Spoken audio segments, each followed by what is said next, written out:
this government takes our climate, how it must take our climate. The record of the government with respect to meeting their ocean protections targets is an excellent example of what we are capable of and what we want to be held accountable for. And it is that accountability that underpins the decision to enshrine into legislation the 2050 targets. Statements by members. Déclaration des députés. L'honorable député. The Honourable Member for Etobicoke North.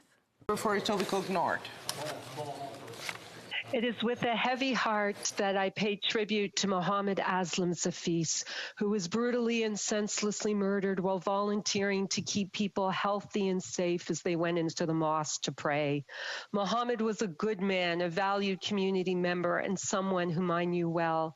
He welcomed everyone to the mosque, handed out food hampers, put others before himself, and always had treats for the children. I ask that you remember Mohammed's kindness, his family, the International Muslims Organization of Toronto, and Muslim communities across the country. Our caring, resilient communities grieving Mohammed's loss. I thank the first responders and all those providing care, President Omar Farouk, Imams Tahir and Junaid, and Sheikh Abdullah. The reports that his murder was motivated by neo-Nazism and Islamophobia are deeply concerning. We stand with Muslim communities against such hatred, which has no place in Canada.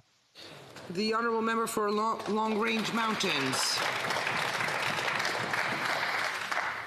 Thank you, Madam Speaker. COVID-19 impacted every industry. However, it really hit the tourism, travel industries, and the hospitality economy hard. Many operations didn't open this season. Some destinations adjusted to the new normal and were successful. Other groups and clusters worked together and discovered a new way forward just to survive. Our government's COVID-19 programs helped keep Canadians employed and supported these businesses through the pandemic, and we are continuing to help. In yesterday's speech from the throne, our government has committed to helping regional airports and ensuring tourism businesses weather the storm. They can avail of our many programs to get the help they need. Travel and tourism are true economic engines for our country. It supports more than 2 million jobs and in excess of 200,000 businesses. Our government knows how important this sector is. And when we do return to the new tourism normal and the new normal, everyone will want what Canada has to offer. Friendly faces, iconic places, and rich cultures from coast to coast to coast. Thank you, Madam Speaker. L'honorable député. The Honourable Member for Berthier-Masquinongé. Thank you, Madam Speaker. On July 3rd, Roger Gertien, a great patriot, left us. He's an extraordinary man who is responsible in large part for my being here today, and he deserves to be remembered. I offer my sincerest condolences to his wife Denise and his son Sebastian, Julian, and his many friends and members of his political family. He was noted as being a very distinguished, good, and humble, kind man. He spent a long time in the Quebec sovereigntist movement. He was strong during difficult times. It was never a question for him of abandoning ship, but of continuing. He believed in it. He is my captain, my inspiration. I have lost a mentor, an allied, a devoted ally to the cause, a real knight for sovereignty. I will remember him, and I know that there is a country far from here where love. The Honourable Member for Nickelbelt.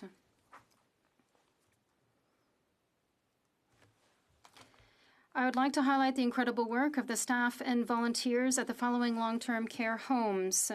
The Elizabeth Val-Caron Centre, the St. Gabriel Chelmsford Villa, and the Sturgeon Falls Chateau in Nickelbelt. Alicia Wood, owner of CoverGirls, launched a campaign to donate a portion of her mask sales to allow these homes to buy PPE. And support Canadian jobs. CoverGirls, under the hashtag Canada Strong, donated $3,000 to Villa Gabriel in Chelmsford and continues to build awareness with long-term care facilities. This pandemic has isolated our most vulnerable. Generosity of the Canadian women-led companies like CoverGirls give real support. Thank you for their hard-working staff. Let's keep supporting our long-term care residents. Together, we can get through these challenging times and be stronger than ever. Canada Strong. Merci. The honourable member for Parry Sound Muskoka. Sorry, Jim. Mr. Speaker, my constituents are not buying the vacuous platitudes of this government anymore. Working from home, educating our kids, running our businesses, these are the fundamentals. This year, we've been reminded of the importance of connectivity as we work our way through the COVID-19 crisis from our homes. Rural Canadians need accessible, reliable, affordable internet. Mr. Speaker, this government is really good at making promises, but disastrous on delivering action. Yesterday, we heard another vague promise. Today, we need action. We need direct federal investment, and we need local, provincial, and national partnerships to get the job done now. On behalf of the people of Parry Sound, Muskoka, Northern Ontario, and all rural Canadians, I want to implore this government to lay off the empty promises. Show us how you will actually deliver accessible, reliable, affordable internet to the thousands of rural Canadians who are exhausted by years of empty Liberal promises. The honourable member for Don Valley East. Mr. Speaker, yesterday in the speech from the throne, I was very pleased to see that the input I have been receiving from my constituents of Don Valley East through the 7 virtual town halls that I have hosted since the pandemic have been incorporated into the speech. I have received numerous calls from my constituents expressing their satisfaction at the way our government has handled the COVID-19 crisis and the fact that their input resulted in not only fine-tuning programs like the Canada Emergency Response Benefit and the Canada Emergency Wage Subsidy, but being augmented into the road forward. Our government has listened to Canadians, and our plans post-pandemic is focusing on social justice and fiscal prudence for a green, sustainable, and equitable agenda where no one is left behind. Thank you.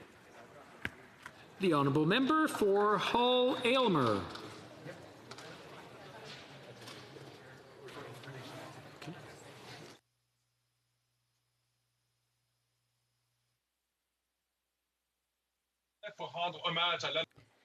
Mr. Speaker, I rise to pay tribute to the Right Honourable John Napier Wyndham Turner, the 17th Prime Minister of Canada. He died last Friday at the age of 91. Track star, Rhodes Scholar, lawyer John Turner turned heads as a result of his intellect and good looks. His mother said he could have been a pope or a prime minister, but Canada is better because he chose the latter. MP, minister, prime minister, leader of the opposition, he adored Parliament and its long-standing traditions. He was unique in that he had sat in the chamber as a member for 3 different provinces, Quebec, Ontario, and BC. I personally met John Turner. Over the years, when I stopped in Toronto, he was very generous with his time and gave me advice. His stories were very funny, some of which I could tell in public. He was a great Canadian. To his wife, Gilles, and his family, our greatest condolences. Thank you for having shared him with us. May he rest in peace. The honourable member for Central Okanagan, Similkameen Nicola. Mr. Speaker, let me say it's an honour to be back in this place representing the good people of Central Okanagan, Similkameen Nicola, and there's much that has occurred in the past months since we last sat, and it's fair to say there have been more unfortunate stories than any of us would like to see in our home ridings. However, there have also been some positive stories, and I would like to share one with you today. In British Columbia, this year, a record number of new trees were planted. Despite COVID-19, roughly 300 million trees were planted in British Columbia. That is important because this Liberal government promised to plant 2 billion trees, and in comparison, not a single one made it into the ground. Now, this Prime Minister, as we learned again today, is magnificent at making promises he can't keep, but is weak sauce when it comes to delivery. Now, reforestation is important. Many communities in my riding, forestry, particularly lumber mills, are the largest private sector employers. Without a vibrant private sector, there is no funding for the public sector. Mr. Speaker, please join me in thanking the many young Canadians in British Columbia who spent their summer planting these 300 million trees for all of us. The honourable member for Mississauga, Erin Mills. Mr. Speaker, September 18, 2020 was a dark day that mourned the loss of Supreme Court Justice Ruth Bader Ginsburg. Although she was a petite woman, she established herself as a giant on whose shoulders we stand. As a law professor, a lawyer, judge and justice, she basically created the legal concept of gender discrimination and then set about challenging that discrimination in all of its forms.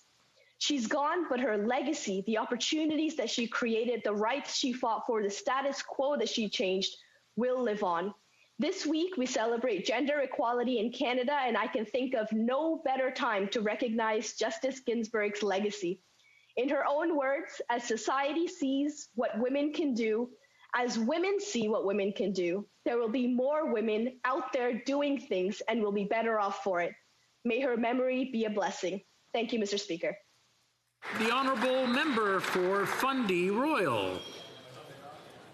Mr. Speaker, since early this year, New Brunswick Premier Blaine Higgs and his team have worked to successfully limit the spread of COVID-19 in New Brunswick. Thanks to his PC government recognizing the havoc the virus would unleash, they put in place measures early on to protect New Brunswickers. His hard work was recognized by voters on September 14th, when they elected 27 PC MLAs to lead New Brunswick with a majority government. I was also proud to see all PC MLAs elected across my riding of Fundy Royal, including Premier Blaine Higgs, Gary Crosman, Bill Oliver, Bruce Fitch, Sherry Wilson, Ross Wetmore, Mike Collin, Glenn Savoy, and Tammy Scott Wallace. On behalf of myself and our entire Conservative caucus, I wish to congratulate Premier Higgs and his team on the election results. We look forward to working with him in the months and years ahead. The Honourable Member for Calgary Nose Hill. Mr. Speaker, a single mom working back-to-back shifts to make ends meet cannot stand for 7 hours in line for a COVID-19 test. People in rural, remote communities or living on reserve need quick access and readily available testing options. And as Dr. Colin Furness, an infection control epidemiologist and assistant professor at the University of Toronto, said, as a screening tool, saliva tests would let parents test their kids and themselves regularly. Canadians are struggling. This government needs to realize that the expectation of a quarantine for 14 days if you come in contact with a case is elitist. Several of our close allies, including Germany, the USA, and Japan, have rapid testing options. Meanwhile, our government continues to drag its heels on reviewing these technologies, and that's why Canadians, Conservatives, continue to call on the Prime Minister to finally do his job and both expeditiously and fulsomely review these testing options. Canadians are depending on this. The Honourable Member for Rosemont La Petite Patrie.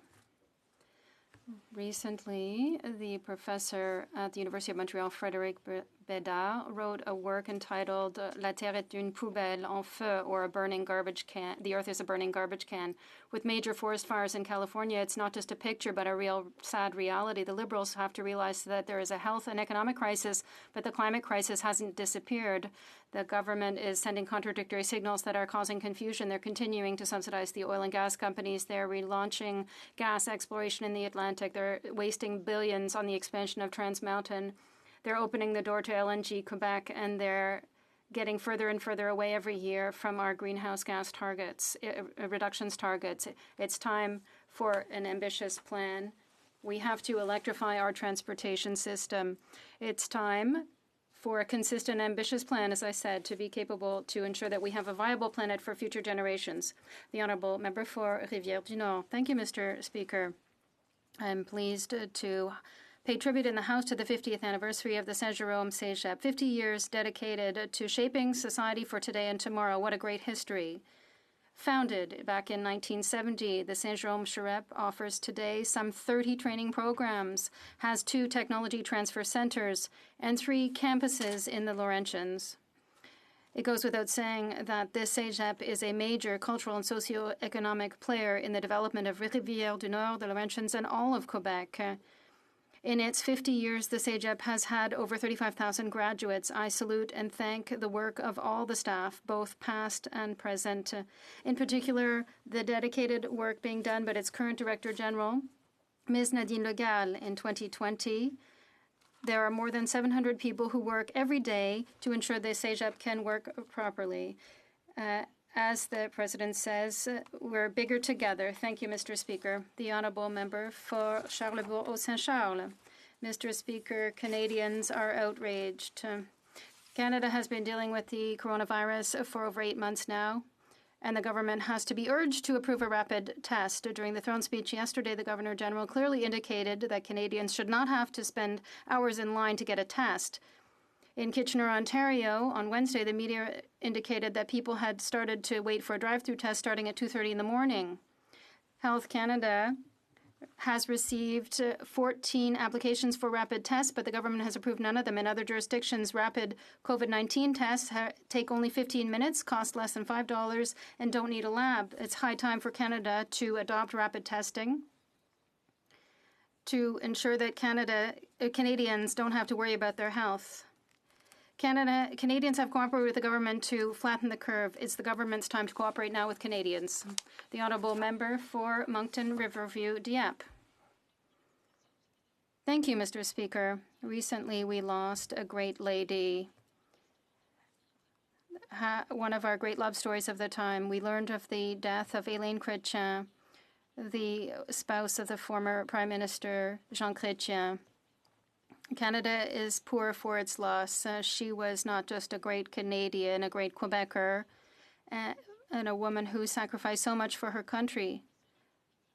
But when her husband was the member for Beauséjour in New Brunswick, she left her mark on the Acadians in our province. She adopted Acadia, and it was reciprocal because Acadians respected her deeply. She had a great friendship with another great lady, Viola Légère, former senator of New Brunswick, and who played the famous La Sagouine character. I'd like to remind people that it wasn't the Prime Minister who appointed her to the Senate, but Ms. Chrétien. On behalf of all Canadians, I would like to offer my sincerest condolences to the Chrétien family and thank them for their great contribution. Yesterday, I had the privilege of speaking with Mr. Chrétien himself, and he asked me to thank all of the MPs in this House, the government, former colleagues, and all Canadians for their condolences and sharing their thoughts and memories of this incredible woman, his dear beloved Hélène.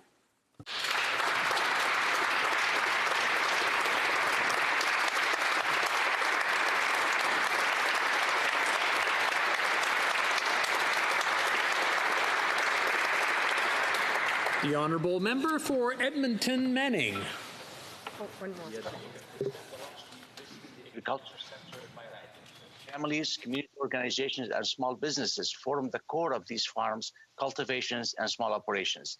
They feed our cities, they sustain our export to the world, and they play a critical part in our communities. Water and Grain, a grain farm that diversifies in many products, including canola, keeps our markets supplied and provides Canadian products to the world. We must support them against China's coercive diplomacy. Riverbend Gardens provide domestic food to local markets to sell quality and healthy alternative products grown at home here in Canada.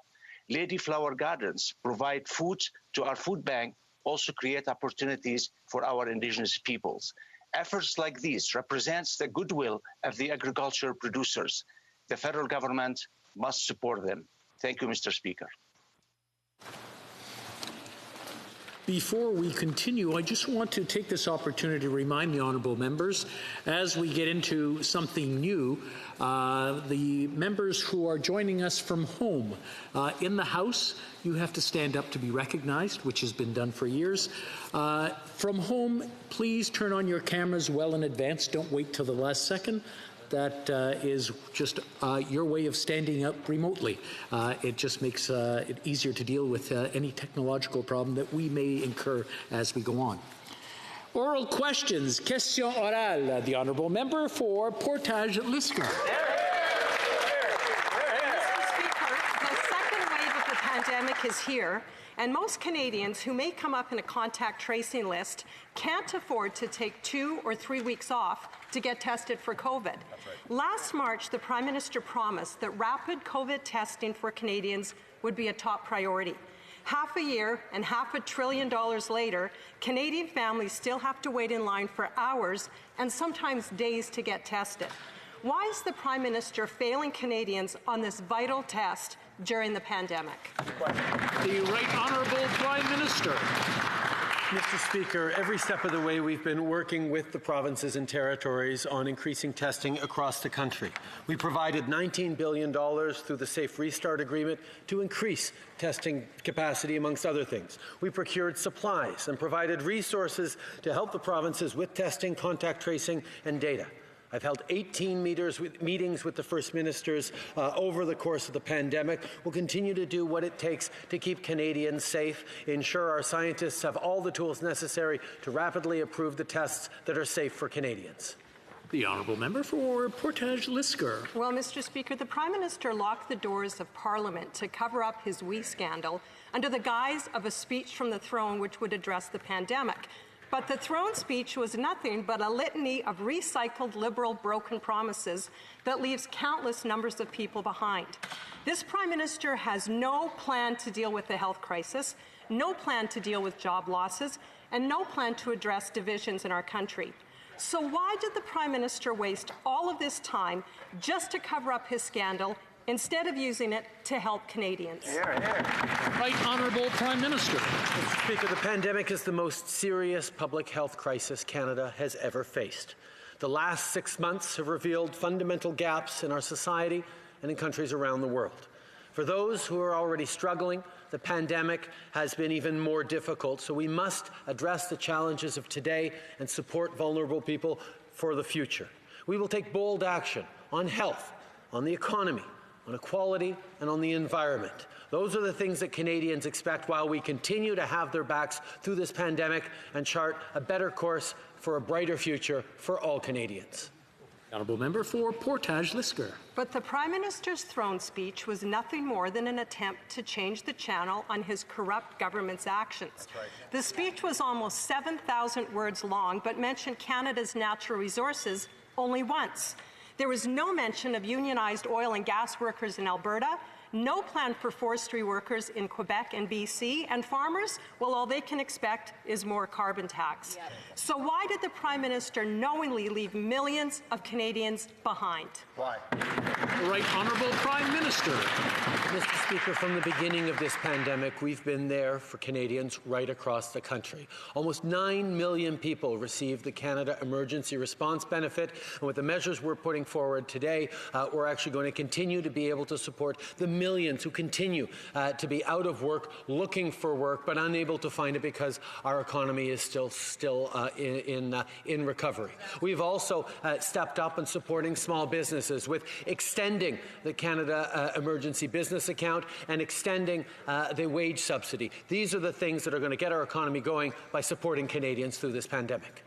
The Honourable for Louis Saint Laurent.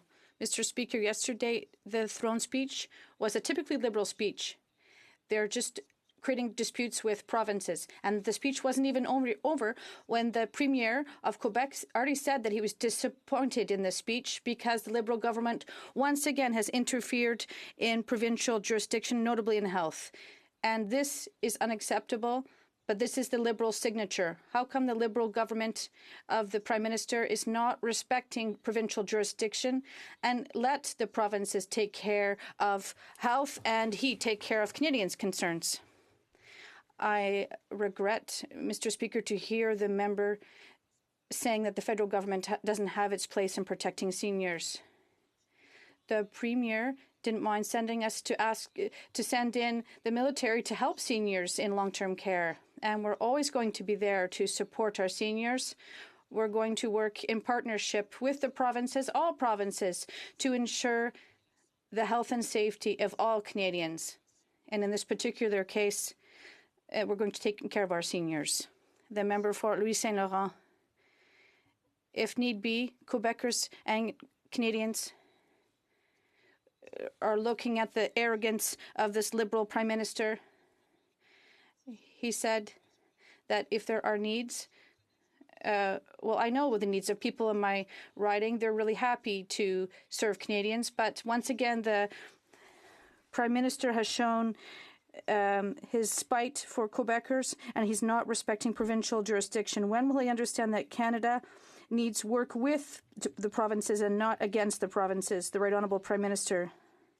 Mr. Speaker, We have always recognized and will always recognize provincial jurisdiction, and we're also recognized that we have to work together during a pandemic that is unprecedented.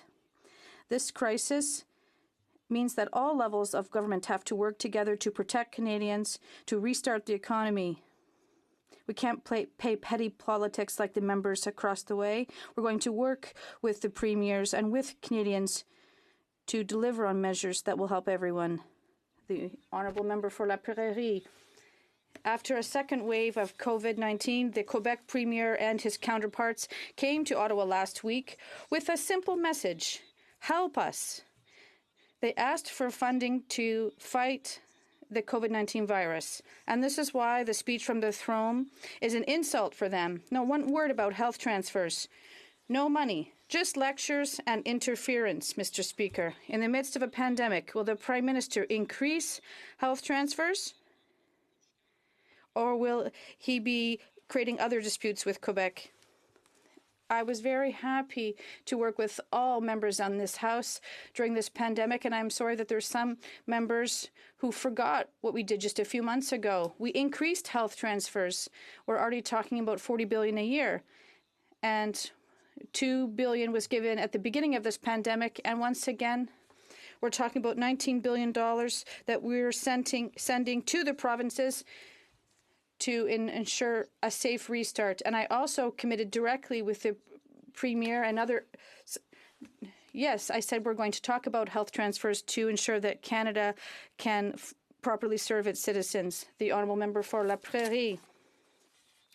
The Deputy PM explained that her government is refusing to increase health transfers in the throne speech because the government must justify the reasons for its spending to Canadians.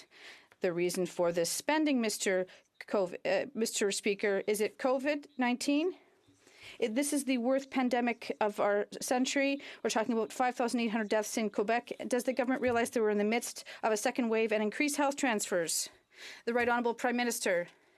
Mr. Speaker, we increased health transfers by $500 million right from the onset of this pandemic, and throughout, we also sent $19 billion to provinces for a safe restart.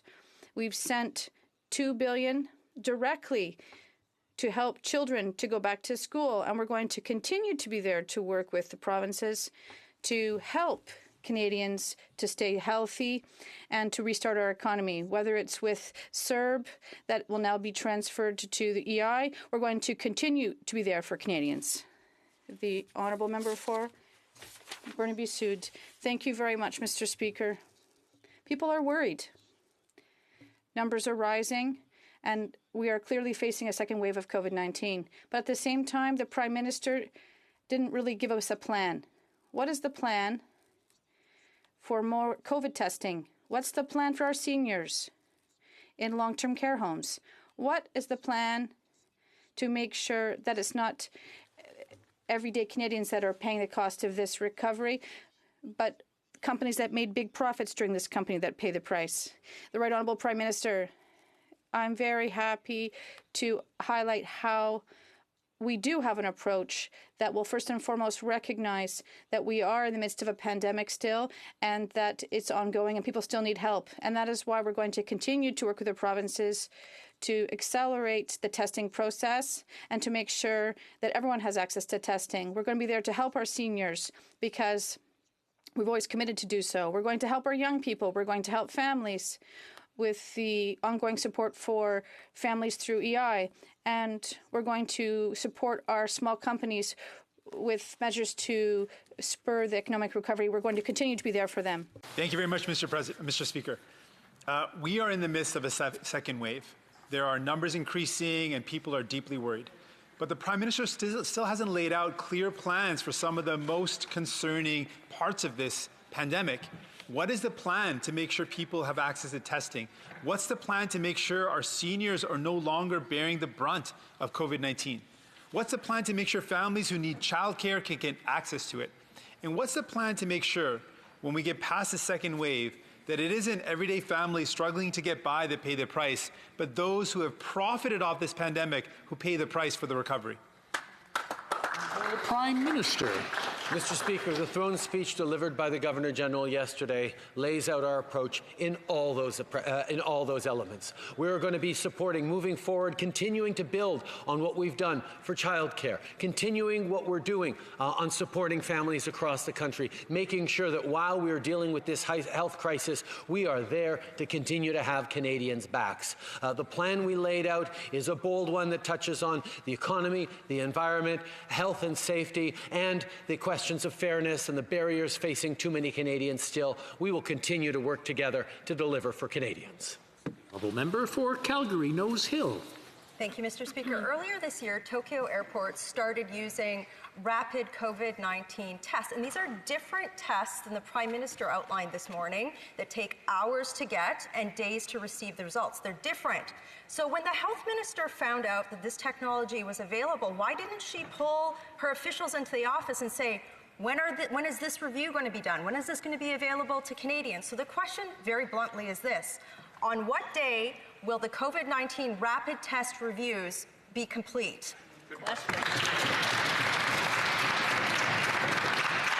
The Honourable Minister. Thank you very much, Mr. Speaker. And throughout this pandemic, what we have done is rely on the expertise of the researchers, the scientists, and the experts to guide us in the measures that we're taking to respond to COVID-19. We'll continue to do that, Mr. Speaker, because we know that, in fact, science and research is the key that to unlock the next set of tools that Canadians and, in fact, all global citizens are waiting for. Thank you. The Honourable Member for Calgary Nose Hill. Well, I believe the information the Minister has relied upon to date is that COVID-19 is not transmitted to person. Masks don't work. Border controls are quasi-racist. That's the information she's relying upon. So forgive us if we don't believe her. Why is she apologizing for Chinese numbers on COVID-19 transition? Why is she trusting Chinese numbers more than reviews from tests that Japan has approved? The Honourable Minister.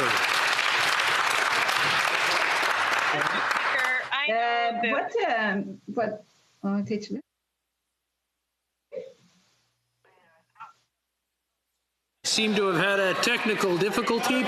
I want to make sure everybody's got their mute on, and we'll ask the Minister of Health to start her answer. The Honourable Minister of Health.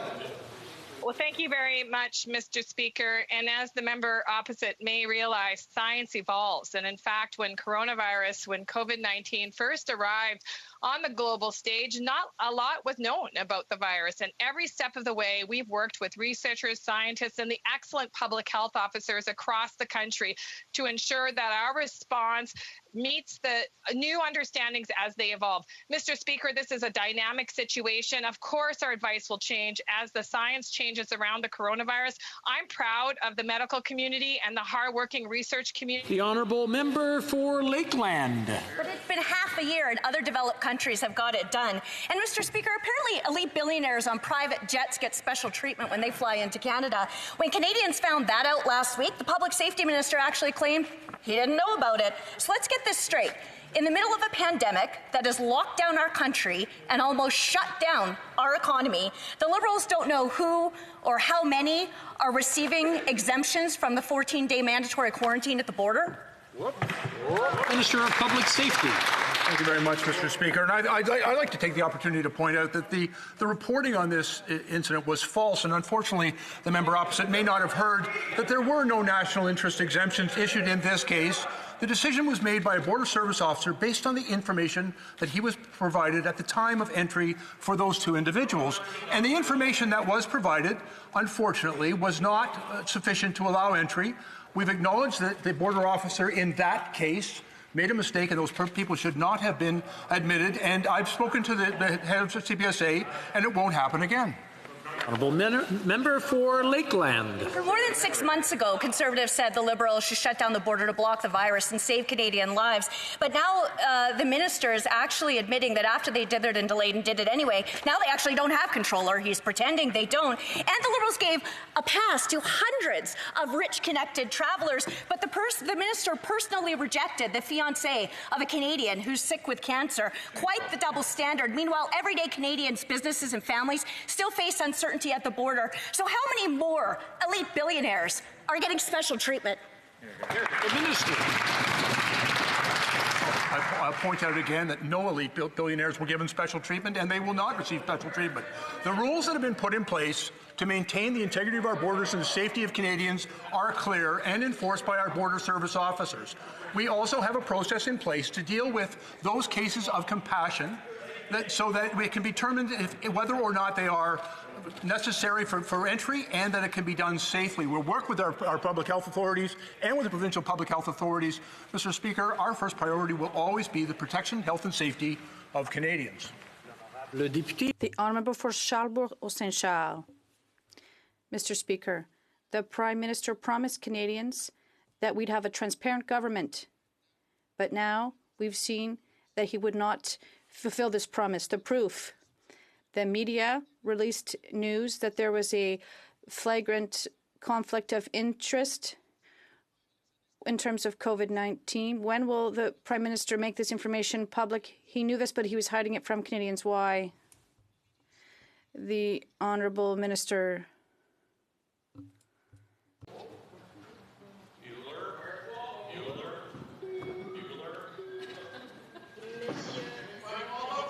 Pour la question. I'd like to thank my colleague for his question.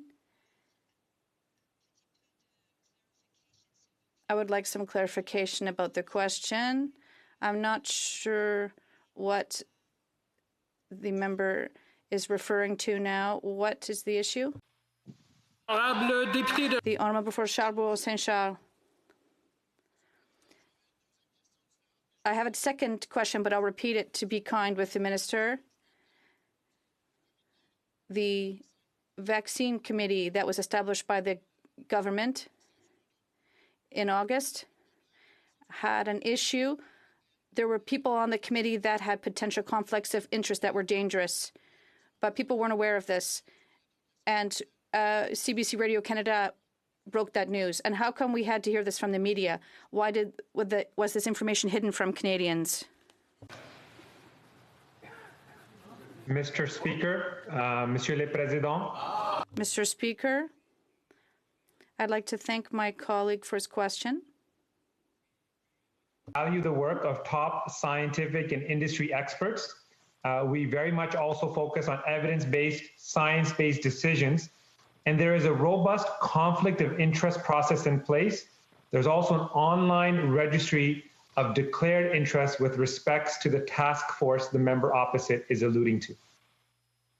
The Honourable Member for Montcalm.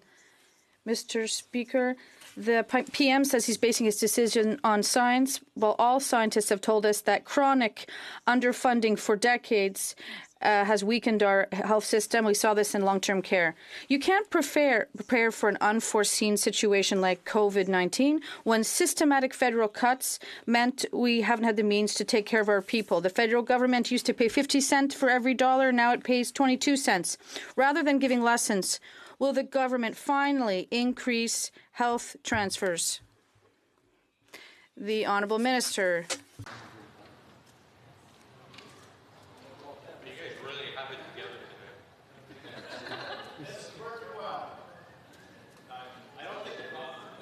L'honorable ministre. The Honourable Minister.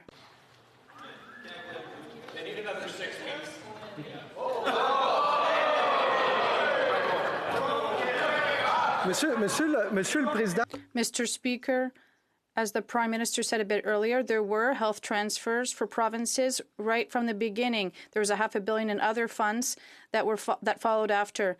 And the Canadian government was there when the provinces needed our support, and we're going to continue to be so. This is teamwork across the country to fight COVID-19. The Honourable Member for Montcalm. Mr. Speaker, our healthcare personnel hasn't recovered yet from the first wave of COVID, and now the second wave has begun.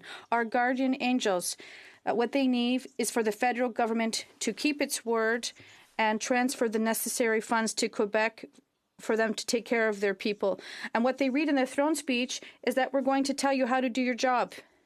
When will the federal government get on the same page as everyone else and increase health transfers recurringly?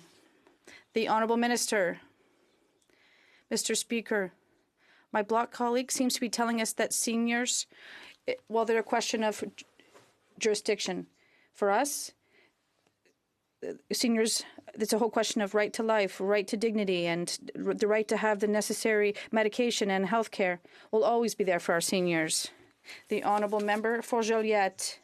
Thank you, Mr. Speaker.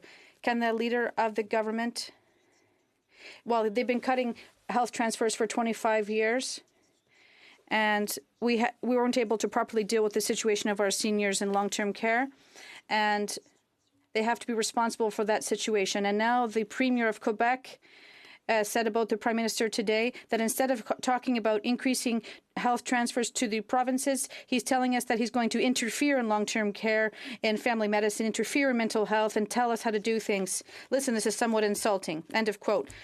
What is this government saying to the Premier of Quebec in response? The Honourable Minister.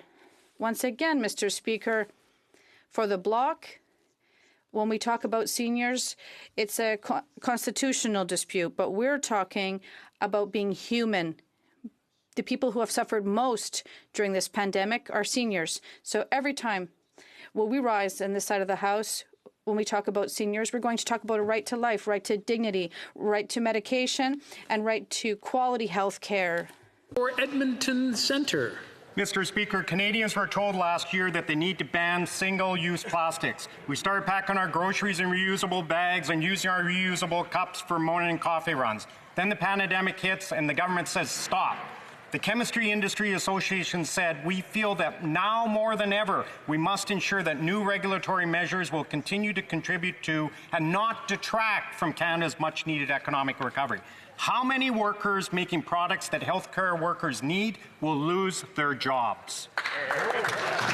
The Honourable Minister. Thank you, Mr. Speaker. The government has made a commitment to address the issue of plastic pollution. One part of that involves a ban on harmful single-use plastics, but the bulk of the strategy, actually working in tandem with provinces and territories across the country, involves additional recycling, simplification of product design, and a whole range of other measures. It's important for us to ensure that we are addressing the issue of plastic pollution. We will do so in a thoughtful way and are working very closely with the provinces and territories to do that. The Honourable Member for Edmonton Centre. Mr. Speaker, if this year showed us anything, is that we need single-use plastic products like masks, gloves, and other PPE. Yesterday, the Chemistry Industries Association said, instead of pursuing go-alone policies like the federal government's plan to ban certain plastic products, Canada should commit to a reimagination of recycling and repurposing of plastics and maximize their lifespan and value. Why is this government attacking an industry that makes products critical to our COVID-19 response instead of working with industry to make them sustainable? The Honourable Minister of the Environment. Thank you, Mr. Speaker. The honourable colleague, I would direct him to some of the information that's actually on the web. This is exactly what we are doing, is working to ensure that recycling happens, that it actually happens at a much elevated rate to what it normally is. We're working very actively with the governments of the provinces and territories across this country, including the governments in Western Canada, on this issue. And in fact, with respect to PPE, that was a direct issue that was on the agenda of Canadian Council of Environment Ministers that was chaired by the province of Saskatchewan. There is an initiative underway between the federal government and the provinces and territories to look at how we better either replace some of those products or to get them into the recycling stream. It is an important issue and we are working hard. The Honourable Member for Central Okanagan, Similkameen Nicola. Mr. Speaker, yesterday we saw a throne speech heavy on rhetoric, light on details. A representative from Clean Energy Fuels said that the throne speech had a bunch of promises, but without any action as usual. With feedback like this, the government expects us to believe they will beat the 2030 targets. Targets they're not even close to being on pace to meeting. Now, they promised to plant 2 billion trees, and so far, how many have they planted? 0. Why should Canadians trust a government that makes such lofty statements but can't even plant a single tree? The Honourable Minister. Thank you, Mr. Speaker.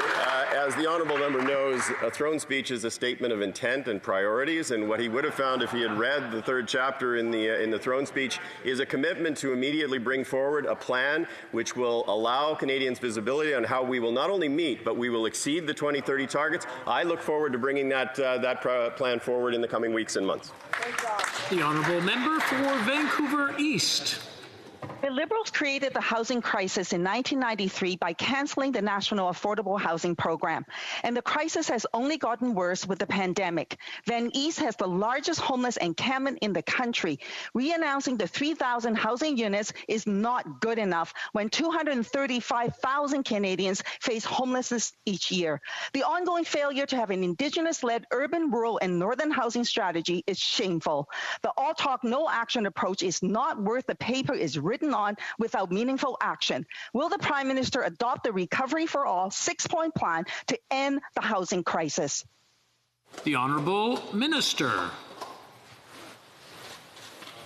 Mr. Speaker, it is very unfortunate that the member opposite chooses to ignore the groundbreaking announcement that we made just prior to the throne speech, the Rapid Housing Initiative that will build 3,000 additional permanent and affordable housing units all across the country, targeting Canadians who are on the street and those who are at risk of being homeless, in addition to populations at risk such as women and children fleeing domestic violence. This, in addition to other aspects of the National Housing Strategy, bring us to close to $56 billion. The Honourable Member for Vancouver Kingsway. Mr. Speaker, yesterday, once again, the Liberals repeated their promise of national pharmacare. They claim they're paving the way to universal pharmacare for Canadians, but they refuse to commit to public delivery and fail to set out any timeline for action.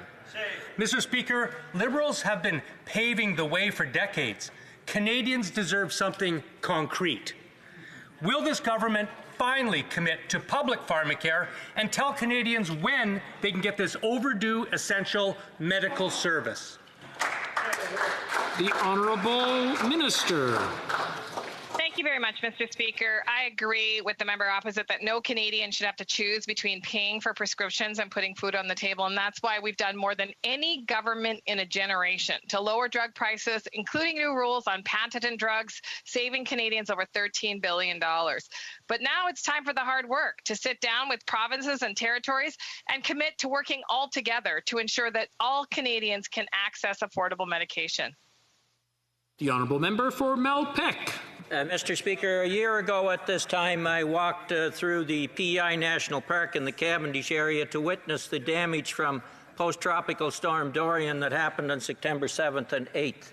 And the damage was shocking. 14 feet of erosion along Cavendish Beach on the shoreline. And in Cavendish Campground, 80% of the trees destroyed and the campsites themselves annihilated. My question to the Minister is, what is the government doing to rehabilitate that campground and the PEI National Park, and when are they going to get to it? The Honourable Minister of the Environment. Thanks very much for the question. Certainly issues associated with damage to national parks are an important priority for the government. We are working through the issues associated with this particular park and the damage that was caused, and we will certainly be coming back to the Honourable Member. The Honourable Member for West Nova. Mr. Speaker, it's now been a week that tensions have been high in the normally quiet Acadian community of Clare, where local fishers are concerned about a fishery taking place during a sensitive time for the lobster biomass. After many questions asked and discussions on this crisis with the Minister of Fisheries, why has she failed to take any action? Honourable Minister. Thank you, Mr. Speaker. Mr. Speaker, my number one priority right now with regards to the tensions in southwest Nova Scotia is to make sure that we're ensuring the safety of all of the people that are in the area. We know that the best path forward is through a constructive, respectful dialogue with First Nations as well as with industry members from Nova Scotia. I have been meeting with the chiefs from Nova Scotia as well as with industry representatives. We're continuing to have those dialogues, and we will make sure that we find the path forward to make sure that First Nations treaty rights are implemented. Thank you, Mr. Speaker. The Honourable Member for West Nova. Mr. Speaker, the Minister of Fisheries is the only person that can bring this crisis to an end. She has known that the tensions have been high for many months. Does the Minister realize that her failure and inaction has put the safety of all at risk? It's completely unacceptable, Mr. Speaker. How long will it take for her to act? The Honourable Minister. Thank you, Mr. Speaker. Mr. Speaker, we do believe that the path forward is to make sure that we're having respectful and collaborative dialogue with the parties involved. My number one priority is making sure that people are safe, that we're lowering tensions. We have to work together towards a solution to the impasse. That's what we are doing now. This is a very long-standing and a deeply personal issue to many, many people. We're going to work with the First Nations as well as with industry to make sure that we find that path forward. Thank you, Mr. Speaker. L'honorable député de Mégantic-l'Érable. The honourable member for Mégantic-l'Érable. Mr. Speaker, disappointing, without content, without rigor, these are the reactions that greeted the throne speech. After the first wave of COVID-19, the Liberals seem not to have learned anything. The Quebec Chamber of Commerce has stated that we need more than a disconnected patchwork. People are concerned.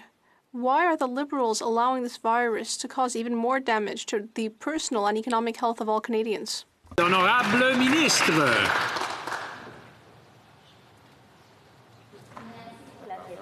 Monsieur le Président. The Honourable Minister. Mr. Speaker, as the Prime Minister said yesterday, Canada is now facing a second wave of COVID-19. Our economic and health priorities are to fight the second wave. And that is the responsibility of all members in this House. I also want to underline that it is also the responsibility of each and every Canadian. We can succeed, but we must all pull together. L'honorable député de... The honourable member for Mégantic-l'Érable. The problem, Mr. Speaker, is that the Liberals' only plan seems to be to preach to Quebec by getting involved in areas of provincial jurisdiction and causing disputes. That doesn't help anyone. Yesterday, the throne speech and the Prime Minister's Liberal partisan speech showed a real lack of clear deadlines, ideas, and rigor. The Federation of Independent Business has stated that many of these initiatives may come too late for many small businesses. By proroguing Parliament, do the Liberals realize that they have imperiled the survival of many small Canadian businesses? The Honourable Minister. It almost sounds like my colleague stole a question from the Bloc Québécois, Mr. Speaker. For my colleague who is criticizing the throne speech, I would ask him, what would he cut from it? Help for seniors? CERB? Help for businesses? Help for people with disabilities? It's easy to criticize. It's easy to nitpick and say, no, nothing was okay. But what would he have cut from the throne speech? The honourable member for Shefford. Mr. Speaker, let's discuss those who are most affected. COVID-19 has affected everyone, and specifically seniors. Not only are the majority of victims of COVID-19 seniors, but additionally, seniors are the ones who have been most isolated, separated from their near and dear, alone and anxious. And now they are the ones who have been most left out of the throne speech. Why does the Prime Minister want to create a two-tier system for seniors? Why is he abandoning seniors between 65 and 75? The Honourable Minister. I really appreciate the opportunity to answer this question. We know that seniors are being affected more than many Canadians because they're staying home and they're staying safe. We know that the social isolation among seniors is requiring much support from the government. We have provided direct financial support, and we have supported with additional funding through New Horizons for Seniors. This has been important resources on the ground that have helped seniors to get through during this challenging time. But you've raised a question. Why... Le député de Shefford. The honourable member for Shefford. Mr. Speaker, we need to help seniors so they have more buying power in the long term. The government has spent nearly $400 billion since the beginning of the pandemic, and yesterday we were told that it is not the time for austerity. Well, the time may not be for austerity, according to the government, except when it comes time to help seniors more, to give a little back to those who work so hard to build Quebec and Canada. Can the government explain to seniors why it is still refusing to increase old age security from 65 by $110 a month? I I just want to remind, thank you very much, Mr. Speaker. I just want to remind those in the House of what we have been doing to support seniors over the last many months. We have provided direct financial support to those seniors 65 and above that are on OAS of $300, an additional $200 for those on guaranteed income supplement. We have also provided a GST credit that provided those most vulnerable seniors, and if you look at a seniors couple, $1,500 of direct tax-free support to help them during this pandemic. We've additionally... The Honourable Member for Lambton, Kent, Middlesex. Mr. Speaker, the agriculture industry has been through a lot, even before the pandemic. The pandemic has made existing problems worse and added new ones. Whether it's competitiveness, market access, processing capacity, or reduced production, farmers have needed an action plan for some time. Yesterday, we got the same platitudes and vague promises that we've seen for years from this Liberal government. When will this government finally back up their promises with meaningful actions? Honourable Minister. Thank you, Mr. Speaker. And I would like to thank our farmers because they've been working extremely hard, the farmers, the ranchers, and the food workers as well. And this is because of their hard work that we were able to have good food on our plates during the crisis. And we're there for them, and we will continue to be there for them. We have put significant additional money to support them. I'm just thinking about the $77.5 million for our processors. The $50 million that we've put, it was for to give $1,500. Honourable Member for Lambton, Kent, Middlesex. Mr. Speaker, farmers take pride in being stewards of their land, ensuring it's sustainable for generations to come while lowering carbon emissions. While their campaign speech yesterday recognized these efforts, the Liberals' words still don't match their actions. To date, grain farmers have two options for drying their grain: natural gas or propane. There are no alternatives. Mr. Speaker, will this government recognize that fact and exempt the on-farm use of fuels from the punitive carbon tax? Honourable Minister. Thank you, Mr. Speaker. My colleague is right when she says that the farmers are good stewards of their land. They care for their land, they care for our environment, and we do appreciate it. And in the speech of from the throne yesterday, we have recognized that they will be strong partners in the relaunch of the economy and also to fight climate change. Putting a price on pollution is one important tool to fight climate change. For Perth Wellington. Mr. Speaker, yesterday's Liberal throne speech simply repeated the failed promises they've already failed to keep, especially when it comes to rural broadband. In April, the Liberal government admitted that the Connect to Innovate program had already failed to distribute much-needed funds for rural broadband to rural communities. Once again, we keep hearing the same buzzwords, but with no plan and no action taking place. Families, small businesses, and farmers in rural Ontario, and remote villages in Newfoundland and Labrador, and Indigenous communities across Canada are waiting to connect, and they're struggling because of this failure to connect. Mr. Speaker, when will Canadians see real action to get their internet up to speed? The Honourable Minister. Mr. Speaker, I congratulate my colleague in his new role and look forward to working with him. Since we formed government, we've invested to connect 1 million households to high-speed internet, but that work is far from over. Colleagues heard in the throne speech yesterday our plans to accelerate and add ambitions to our plans. And Mr. Speaker, I'm counting on my colleagues' support to ensure that the throne speech and subsequent measures are supported so that we can connect every Canadian to high-speed internet. The Honourable Member for Davenport. Thank you, Mr. Speaker. A key focus for our government as we restart our economy is facilitating Canadians getting back to work in a way that keeps them safe and healthy while sustainably growing the economy. One way is by taking measures to close the gender gap between men and women in the workforce, which will boost economic growth, productivity, and prosperity for the whole country. Can the Honourable Minister for Women and Gender Equality and Rural Economic Development tell this House how our government will be helping women across Canada to fully engage in the workforce and to reach their economic potential? Honourable Minister. Mr. Speaker, as my honorable colleague from Davenport well knows, women have been on the front lines of the fight against COVID. They have also been sidelines, and our economic recovery depends on women entering and re-entering the workforce. Yesterday's throne speech ensured that Canadians know that we will not lose the hard-won gains of the past decades, that we will work to ensure that there's an economic recovery with plan to get women back into the workforce, that we will ensure women's health and safety so that they can care for children, care for our elders, and ensure that Canada's full potential is realized.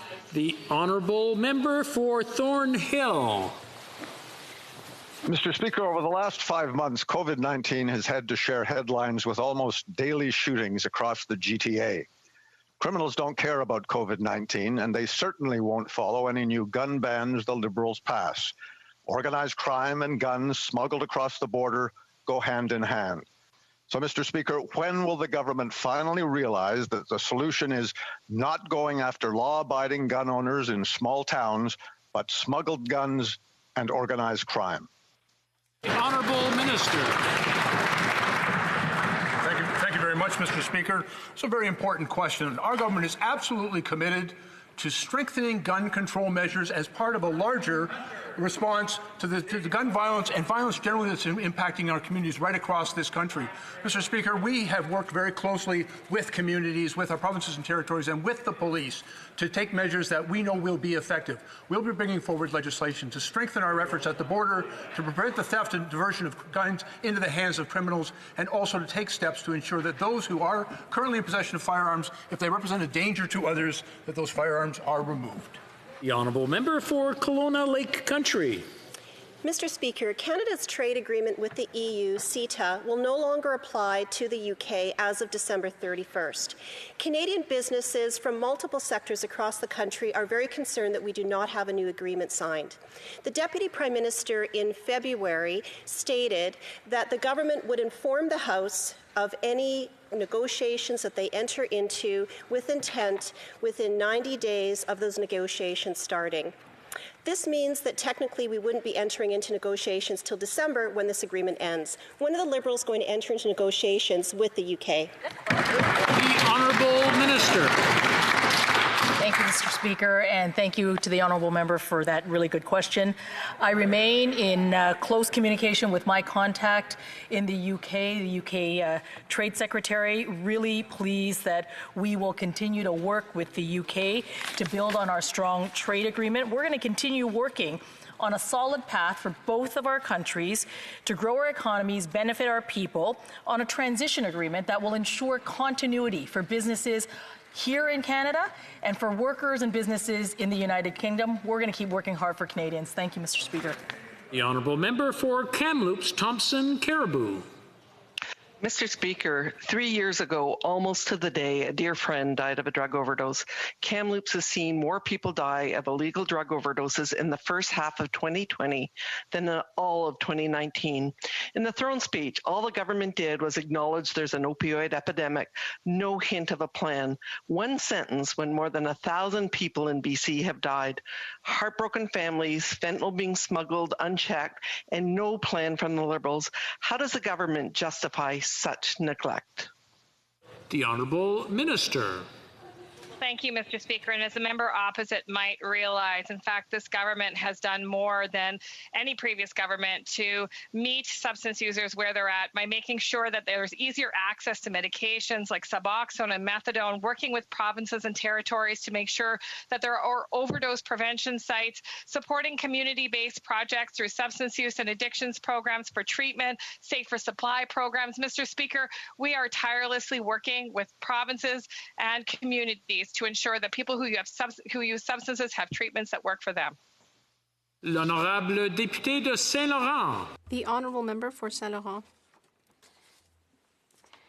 Mr. Speaker, Canadian manufacturers from coast to coast to coast have responded remarkably to COVID-19 by retooling their on-the-ground operations to help produce personal protective equipment that we need so badly.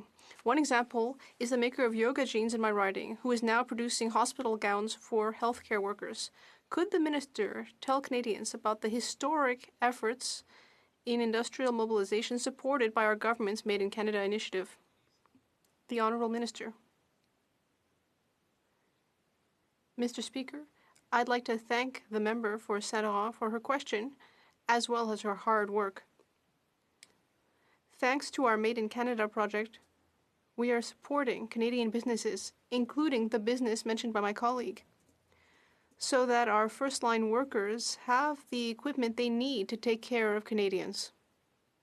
Together, we will continue to make progress to better protect Canadians' health and safety. The Honourable Member for Victoria. Mr. Speaker, last week, as students went back to school in Victoria, teachers were told to open the windows to help prevent the spread of COVID-19. But they had to close the windows because of the smoke from the climate fires. This federal government has missed every single climate target that they set. And they're on track to even miss Stephen Harper's weak targets. Parents and young people are understandably worried. They want real climate action. When will this government deliver more than empty words and broken promises to address the climate crisis? The Honourable Minister of the Environment. Thank you, Mr. Speaker. I think the wildfires in the United States and the attendant smoke that existed in British Columbia are a sign of things to come if we do not aggressively address the climate issue. This government developed the Pan-Canadian Framework, which identified over 225 megatons of reductions during first term in office. It is the first real climate plan this country has ever had. In the throne speech yesterday, we reiterated our commitment to bringing forward an enhanced climate plan that will provide transparency about how this government will not only meet but exceed our 2030 targets, and we intend to do that in the very near term. The Honourable Member for Saanich Gulf Islands. Thank you, Mr. Speaker. I rise to raise an urgent question. A number of years ago in the Cohen Commission, it was set for September 30th, 2020, it seemed a long time in the future, for the Minister of Fisheries to act to protect the wild BC salmon from the terrible impacts of what are sometimes called fish farms, but which are more accurately described as toxic fish factories. September 30th, the deadline looms. At the same time, Pacific salmon is in a desperate state of crisis throughout all its ecosystems. But will the minister commit to act to shut down the open pen toxic fish factories September 30th? The Honourable Minister. Thank you, Mr. Speaker. Mr. Speaker, my department is absolutely committed to the conservation and protection of the wild Pacific salmon. That's why my department's policy and decision-making potential, we look at the potential risk, and we heavily rely on sound peer-reviewed science in order to make our decisions. To date, the department has 8 of the 9 risk assessments completed. We know that there's still 1 more to be finished up, and I will have more to say on this in the coming days. Thank you, Mr. Speaker. And that's all the time we have today for question period. Before we go to the point of order, I just want, while I've got everybody's attention, for those of our members who are joining us from away from the chamber, I just want to remind them that technically it's up to them to find a good source of internet. So if they're doing it from home, please make sure they're wired directly into their router, and to make sure the signal is strong. And please work with our IT department and your ambassadors to make sure that works. And that goes for anyone joining us from outside. Oui, un appel au règlement. A point of order. The Honourable Leader of the Opposition in the House of Commons. Thank you, Mr. Speaker. First of all, we understand that we are in a shiny new hybrid sitting paradigm. Sometimes things go well, sometimes things go wrong. We are in a rather new country, technologically speaking. The member for Charles asked a question, and we understood that, technically speaking, the minister could not answer because of technical reasons, and so I'd like to ask the consent of the House that this question be asked once again, because it wasn't the case beforehand. Do I have the unanimous consent of the House to re-ask this question? Oui. Yes. I don't see any no's. The honourable member for Charles. Thank you. Mr. Speaker, the Minister of Public Service has created a council for procurement, or well, she did so last May after